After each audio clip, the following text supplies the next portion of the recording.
Alors aujourd'hui sur Motorlive, on va essayer une moto qui n'a aucune concurrence. C'est la nouvelle Mash GT 750. Une GT, une vraie GT à l'européenne, 750 cm3, moins de 12 000 €. Aujourd'hui, il n'y a plus de vraie GT sur le marché. Alors si, bien sûr, il y a une marque qui s'est engouffrée dans cette brèche, c'est BMW. En 2025, BMW a encore vendu 230 K16 GT et K1600 GTL, 235 R1250 RT, ce sont des motos de fin de stock, 1250 R1300 RT avant la fin de l'année. Donc je vous cache pas que oui, encore les GT, ça fonctionne. Chez Honda, on a vendu 1772 1780 NT 1100, avec un cardan, ça en ferait une vraie GT à l'européenne, et puis quand même presque 900 Goldwing.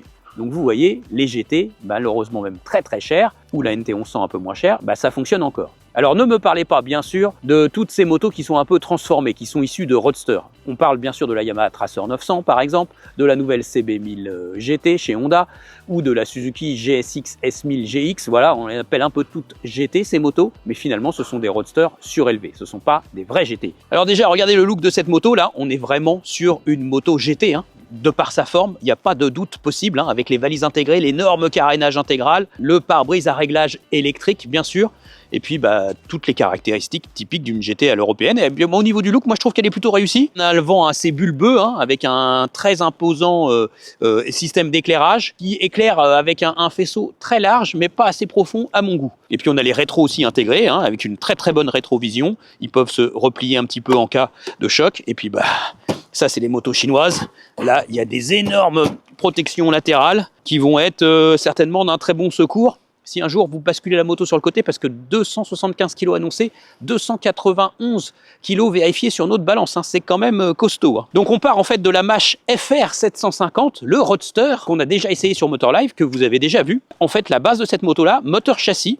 Donc on a le cadre double poutre en aluminium ici, de la FR 750, et puis le moteur bicylindre parallèle 730 cm3 qui va développer 74,8 chevaux sur cette moto. Les suspensions Marzocchi, fourche inversée réglable ici, que vous voyez ici, une grosse fourche inversée et un amortisseur qui est complètement caché, qui est derrière les carénages ici, avec un débattement très court. C'est un très court amortisseur, il a fallu qu'on regarde sous la moto pour comprendre, ce qui fait que avec ce très court amortisseur, on a pu mettre une selle très basse finalement, 780 mm, je sais que ça, vous y êtes sensible. Moi, je mesure moins d'1m70, 1m68.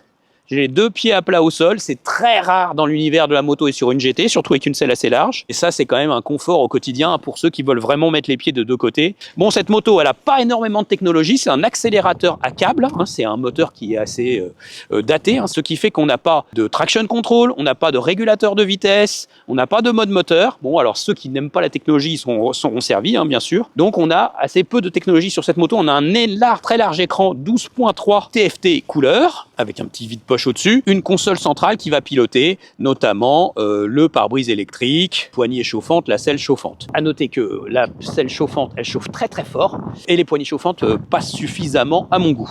Il y a des petites aérations là, des ventilations qui vont permettre aussi de dévier l'air du moteur et d'avoir un peu moins froid. Et de toute façon, la moto, elle est très imposante, elle a un gros carénage, donc côté protection, c'est plutôt pas trop mal. Réservoir annoncé à 24 litres. Moi, j'ai jamais réussi à aller jusqu'au bout des 24 litres. J'ai toujours mis moins, mais malgré tout, ça confère quand même à cette moto une bonne autonomie avec une consommation, si on roule cool, en dessous des 6 litres, bien sûr.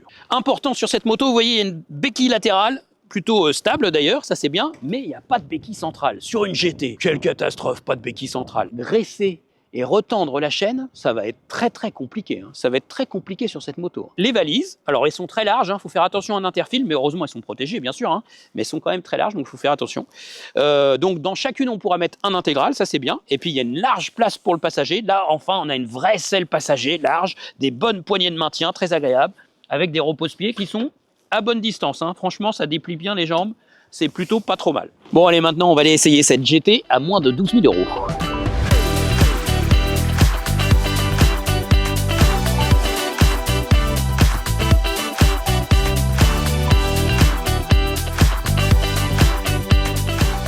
Nous voici à bord de la Mash GT 750. Vous voyez là, on a un vrai univers de GT. Regardez, le large écran TFT, le carénage intégral, les rétroviseurs là intégrés. Voilà, ça c'est une GT. Prends un peu d'air avec la bulle là, parce qu'elle est en position basse. Je la monte. Électrique. Voilà, faut quitter la route des yeux, c'est dommage. Et là, on a une vraie protection. Hein. Bon, bah là, la moto, elle est imposante, elle est volumineuse. Ces carénages, ils sont un petit peu pleins de vide, hein, normal, parce que c'est un petit moteur finalement dessous, 730 cm3, bicylindre parallèle, mais on a une vraie protection. Hein. Alors moi, je trouve qu'il y a un petit peu de filet d'air sur les genoux, léger, et puis un petit peu légèrement sous les bras, là, on sent, ouais, il y a un peu d'air quand on est sur l'autoroute. Mais sinon, c'est une bonne protection, hein. C'est une protection digne d'une GT, tout simplement. Alors j'ai les jambes trop repliées sur cette moto, hein. La selle est basse, mais la distance repose-pied-selle, bah, elle est trop courte, et donc du coup, j'ai les jambes un peu trop repliées. Mais bizarrement, ça n'est pas trop fatigant à la longue, sur autoroute notamment. La maniabilité, elle est très bonne. Ça, c'est une moto qui est très maniable. Elle se guide très facilement dans les petits virages. Malgré son poids, c'est étonnant. Très maniable cette moto. Ce qui fait que, par exemple, pour les demi-tours, il n'y a aucun problème. Le moteur, on n'est pas finalement frustré d'avoir que 74,8 chevaux. Pour rouler aux allures légales, 80-90 sur les routes secondaires, 130 sur l'autoroute, à 5000 tours seulement. Hein. Il tire pas court ce moteur. Donc on n'a pas l'impression qu'il mouline. Ben, ça va en fait. Et puis il y a des reprises parce qu'il est alerte, donc on n'a pas l'impression vraiment d'être sous-motorisé. C'est un moteur qui vous transporte, qui fait le boulot. Lors des manœuvres pour les demi-tours, vous voyez là, hop, tac, on braque bien. À basse vitesse, elle est hyper maniable, hein, vraiment. Hein. Mais c'est vrai que le diamètre de braquage il est un peu grand, elle braque pas très bien. Bon, et puis ce moteur, il est alerte, hein. On est à basse vitesse là, hop. Ah ouais, hein. Bon bah voilà, hein. On n'est pas frustré. Ce moteur, il n'est pas très puissant, mais il est suffisant en usage GT, en usage touring, vraiment. À la cool, il n'y a pas de problème. Il a assez de puissance. Finalement, ce qu'on va regretter, ce sont les vibrations qui ternissent l'agrément. C'est un moteur qui vibre. Il fait remonter les vibrations dans les leviers, dans les poignées, dans les repose-pieds. Donc il faut avoir des bottes un peu épaisses pour que ça filtre tout ça. Et puis il fait vibrer un peu le carénage. La console centrale qui peut vibrer, hein, quand on s'arrête au feu rouge, par exemple, c'est dommage, quoi. C'est ce qui ternit un petit peu l'agrément de ce moteur. C'est dommage parce que levier d'embrayage impeccable, très souple, très facile. Accélérateur à câble aussi, très facile de dosage, précis sur l'angle, il n'y a pas de problème. Et puis, une sélection impeccable, hein. La boîte de vitesse, elle répond très bien. Hein. Freinage très puissant, les gros étriers Brembo, là. Ouais, ça mord, c'est dosable, c'est puissant, c'est bien. Hein. Alors la tenue de route, par contre, elle pâtit des limites de l'amortisseur. Parce que du coup, on a un amortisseur qui est trop limité, qui a trop peu de débattement, et qui donc va être vite limité sur les bosses, sur les revêtements dégradés. Et puis la géométrie, on est sur la géométrie du Roadster. C'est pas une géométrie qui lui va à cette moto. Hein. Elle penche pas de façon très naturelle sur l'inclinaison, donc il faut vraiment utiliser le contre-braquage, et puis aussi utiliser bien le frein arrière pour la plaquer au sol dans les virages. Et le confort au long cours, finalement, c'est pas si mal quand même. Hein. C'est pas si mal. C'est pas à la hauteur d'une GT à l'européenne qui coûte 20 ou 30 000 euros, bien sûr. On n'est pas sur une RT. Franchement, je m'attendais à pire finalement.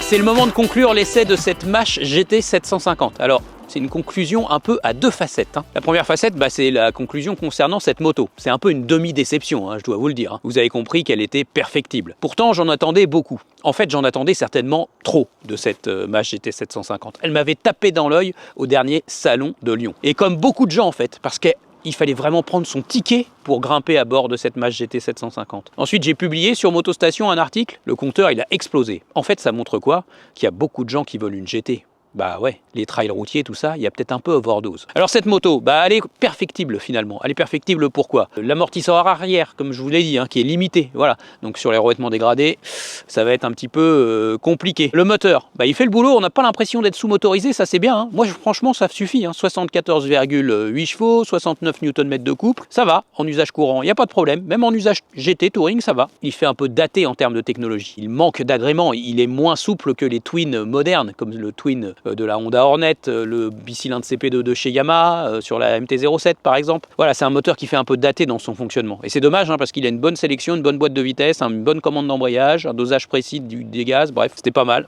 c'était bien joué, mais bon, il fait un petit peu vieux. Puis il y a un petit peu trop de vibrations. Il y a aussi le tableau de bord qui a un peu trop de reflets. Bon, tout ça c'est des détails, voilà. Et puis il y a l'absence de béquille centrale, je vous l'ai dit, ça va être crucial. Je vous invite, si cette moto vous intéresse, à venir l'essayer en concession et à en parler au concessionnaire. Qu'est-ce qui va se passer? Pas de béquille centrale. Comment allez-vous faire la tension, le graissage de la chaîne, hein, ça pose question. Bon voilà, sinon c'est vrai que c'est quand même une belle tentative. C'est le retour d'une GT avec une cylindrée intermédiaire, 11 999 €, garantie 3 ans. Donc ça pose les bases en fait du retour d'une vraie GT à l'européenne au sein de nos marchés. C'est hyper bien. Super bonne idée de faire revenir une moto comme ça en France et en Europe. Bon, elle passe un petit peu à côté, elle rate un peu le coche à cause de quelques imperfections. Mais c'est dommage, parce qu'on avait déjà le look et on avait déjà l'idée. Et puis à l'usage, elle est quand même assez confortable quand même. Au long cours, on peut faire des centaines de kilomètres, ça va quand même, même si on a les jambes un peu repliées. Donc bon, il y a quand même des bonnes choses à retenir de cette moto. Je vous invite vraiment à vous rapprocher du réseau si elle vous intéresse. Et puis je vous invite à débattre sur Motostation. Pour vous, ce serait quoi le retour d'une GT